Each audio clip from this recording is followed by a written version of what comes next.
Welcome, everyone. It's Cannabis News. I'm your host, Joe Klare. It's August 22nd, 2019. The show, as always, is brought to you by and presented by the Marijuana Times, marijuanatimes.org. A lot of great articles there, social media links, and if you click the video tab, you can find this show as well. Today, we're talking about illegal cannabis oil and some of the problems, the health problems that it may be causing around the country.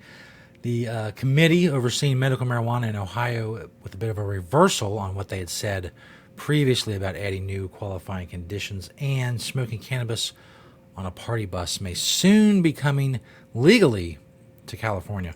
All that coming up. But first, of course, Cannabis News is brought to you by Natureside, nature-side.com, and their organic, all-natural pesticides. Grow safe and poison-free. Don't use harmful chemicals on what you're growing. Don't use banned pesticides. Don't do any of that. What you should do is go to Natureside, nature-side.com, a proud sponsor of Cannabis News. Thank you, Natureside. They're awesome. Go check them out. This first story by Foster Winans at marijuanatimes.org. Illegal cannabis oil linked to national outbreak of lung damage. The Centers for Disease Control, the FDA, the Food and Drug Administration, and the health commissioners in a growing number of states are collectively investigating more than 100 cases of mysterious, life-threatening lung ailments among teenagers and young adults who were found to be vaping what appears to be black market cannabis oil. Health officials in Wisconsin, New Jersey, New York, Texas, North Carolina, Indiana, and Minnesota report dozens of cases of young patients showing up in doctors' offices and emergency rooms, sometimes with lung damage so severe that one physician said she at first thought her patient had cancer. Now, many of you probably know what we're talking about here. It's the in a legal state like California, for instance, or Michigan or wherever, you get legal cannabis carts. And they'll run you $70, $80, $90, $100. They're quite expensive. It's concentrated cannabis. It's valuable. And those have gone through various testing, whatever state testing regulations that state has for concentrates and such. But many of you know that there are these carts going around, little packaging you can get off the internet, that are more like $30 or $40 a cartridge, which if they were sold and they were good and they were from a legal state would be impossible. They wouldn't, unless somebody stole a bunch of them, they wouldn't be able to sell them for that low of a price. What's happening is a lot of these people are making them themselves. They're buying the packaging online. They're filling these little cartridges, and they're selling them for much less than a legal cartridge in a legal state. I was one of the people a little ways back. Whoops, hit the microphone. A little ways back, several months ago, however long it was. We found someone who had these cartridges. So I tried them for a little while, off and on for a few weeks. One, and I may have mentioned this before on the show, I may have mentioned on my other podcasts, the effect just wasn't, it felt like whatever effect that was going to happen, just you weren't totally there. You're like 90% of the way there. Like you weren't fully the high, it wasn't fully the high you were expecting, you were like 90% of the way there. But besides that, and beyond that, after a few weeks of using these carts, and trying different, flavors or whatever, my general feeling of well-being just went down some. I just felt run down. I just didn't feel well for weeks. And once I stopped doing the carts, went back to flower and all that, that feeling kind of went away. So whatever pesticides, whatever was in those carts, I'm sure there was THC. There was the stuff that makes you high. I felt the things, it made me hungry. I felt a lot of things you feel from marijuana, but I also felt a lot of other things that you don't feel from marijuana. General ill health. And that's the first thing I thought of when I read this story was do your research. I did, and that's why I stopped getting these carts. If it seems too good to be true and it seems too inexpensive to be from a legal state or a state that has any kind of regulation whatsoever, then it probably is. It was made by someone in their basement, and they have no idea what they're doing. There's no telling what could be in those cartridges, and I would avoid them. If you find one, if you're in a legal state, in a legal dispensary, and you see it, and you got to pay the $100 or whatever for it, then by all means do so.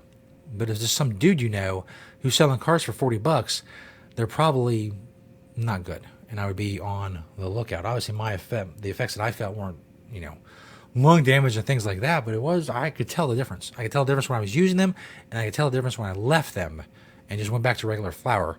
It's a huge difference. This next story from dispatch.com. me take this first one off here. That would help. Go to the next story. Committee drops support for approving marijuana to treat autism and anxiety. We've talked about this before on the show when the committee approved autism and anxiety as qualifying conditions in Ohio. Now a committee of experts, which really is just, when they say committee of experts, they mean a committee of strangers who do not know your case or anything about your case, deciding that your doctor who does know about your case and you who does know about your case are not qualified to make the decision of whether or not you would use cannabis for autism or anxiety. But they can't put a committee of strangers because that wouldn't sound right, so they say a committee of experts has rescinded its recommendation to approve medical marijuana to treat autism and anxiety in Ohio. The expert review committee of the Ohio Medical Marijuana Control Program, aka strangers who know nothing about you or your ailments or your medical case like you and your doctor do, had voted last fall to recommend the State Medical Board of Ohio approve marijuana to treat those conditions, but a reversed course after hearing from a panel of experts on Wednesday. Oh, more strangers. They don't know anything about you or your medical case or your medical history. 2 experts testified in favor of marijuana's use and 4 experts against it. Oh, well, there you go. They took a vote, 4 against, 2 for, 6 strangers. They decided if you have autism or anxiety, you can't legally get medical marijuana in Ohio. Oh, well, case closed. We voted, and that's the thing, right? You vote on something, you can take someone's right of choice away, even though they're not infringing on the rights of anyone else. As long as somebody voted on it, there's 4 against 2. If you're listening to the audio version of the show, I'm throwing up my hands. Nothing can be done. In Ohio, marijuana is approved to treat 21 medical conditions, including chronic pain and post-traumatic stress disorder. This notion, as I've said before, that strangers who know nothing about you, they face none of the consequences of the decisions that you make. They know nothing about your life, your family, your medical history, your ailments, how you feel on a daily basis. Certainly nowhere near what you do, and certainly not even close to how much your doctor knows about you. They say that those people, you and your doctor, are not allowed to make medical choices about your medical case because some experts in Columbus said, no, you're not allowed to do that. And then we're all supposed to sit back and go, yeah, that sounds about right. No, it doesn't. It doesn't at all. Why are strangers making any decisions about my life? Why? What? Give me one good reason a stranger in Columbus should tell someone in Cleveland that they don't know why they can't try marijuana for their anxiety. I'll wait. Well, I won't wait here. I'll wait in the general sense that as long as I'm alive, I will wait for a suitable answer to that. So get a hold of me. Hit me up on lines on the interwebs and tell me why some stranger in some state capital should decide over myself and my doctor whether or not I should try a joint for my anxiety. Makes 0 sense. 0 sense. In any case, we move on to a CBS local in Sacramento for this last story. Smoking cannabis on party buses may be allowed soon despite CHP objection. The CHP being the California Highway Patrol. A proposal to allow passengers to smoke and vape cannabis products on party buses narrowly passed the Assembly Appropriations Committee, despite opposition from the CHP. Senate Bill 625 would allow passengers 21 and older to use the products on a bus, limousine, or modified limousine as long as certain conditions are met. Among those conditions, the driver's compartment is sealed off by a physical barrier. The driver's compartment and passenger compartment are ventilated separately. In other words, no secondhand smoke leaking from the front or from the back to the front where the person is driving. If the barrier between the driver and passengers is a door, window, partition, or another opening, it must remain sealed while passengers are present. An employee other than the driver must remain in the passenger compartment while passengers are present. Cannabis consumption is invisible in a public space. Basically, you get the idea. It's a big bus with tinted windows. You can't see in it. You can't get in it. It doesn't make stops at bus stops. There's a driver who's not breathing in secondhand smoke of the marijuana. All the people in the back are blazing up and dabbing and vaping and whatever. And the California Highway Patrol says, well, they have a problem with that. They said that that does not have the means to test these barriers. I guess that means because the CHP and the California Public Utilities Commission will be tasked with oversight of the vehicles, but they oppose the bill saying that it does not have the means to test these barriers, to test whether or not there's no smoke from one to the other. Really? You can't fill up with the back with smoke and see if it goes to the front? You can't sit in the front while people are smoking weed in the back after about 5 or 10 minutes and say, well, I don't smell any weed, because you would if people in the back were smoking a bunch of weed and it wasn't ventilated properly and you could smell it. Marijuana has a very distinct odor, as many of you know. So they can't test it, and it also wrote in opposition that ingestion of secondhand smoke by the driver could have disastrous results. Well, all the stuff that they listed, the separate ventilation, the ceiling, the closed barriers, all that would take care of that. So I don't understand. I guess I just don't understand this. I thought the goal was not to have high people driving. Does this not go a long way towards that? People want to travel somewhere. They want to hang out with their friends. They want to drink, smoke, whatever. You probably can't drink and smoke at the same time on these buses, but you should be able to, but you probably can't. So it just seems to me that some agencies and some entities will have objections no matter what. It seems like a great deal. The driver's not high. He's not drunk. He's not interacting with the people in the back. He's just driving them places safely. They're in the back. They're sealed in or whatever. The windows are tinted. They're not hanging out, hanging out the window with a bong or whatever, like it's Fast Times at Ridgemont High or some crap. I don't understand.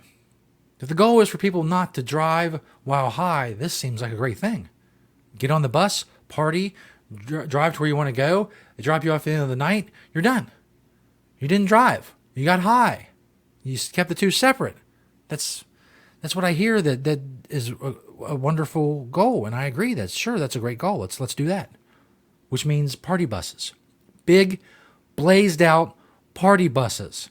I don't care what they have on the outside. Don't have to have big weed leaves. Just have a little serial number. Just a plain black bus and just a little serial number. I don't care. As long as people inside can pay someone to drive them around and they can smoke weed or whatever and hang out with their friends and have fun. Bachelorette party, birthday party, celebrating a Tuesday, whatever the reason. I think they just, like I said, some people just have objections over anything. They can do whatever they want to make sure that this is a proper way to do this and to keep people from driving while high. But they object, so here we are. We'll continue to follow that story and others, of course, 5 days a week here at Cannabis News, marijuanatimes.org. You can continue to keep track of the cannabis community, industry, and beyond. Subscribe to us on YouTube and Vimeo for the videos, Apple Podcasts for the audio. Thanks, everybody, for watching and listening today. And we'll see you next time right here on Cannabis News.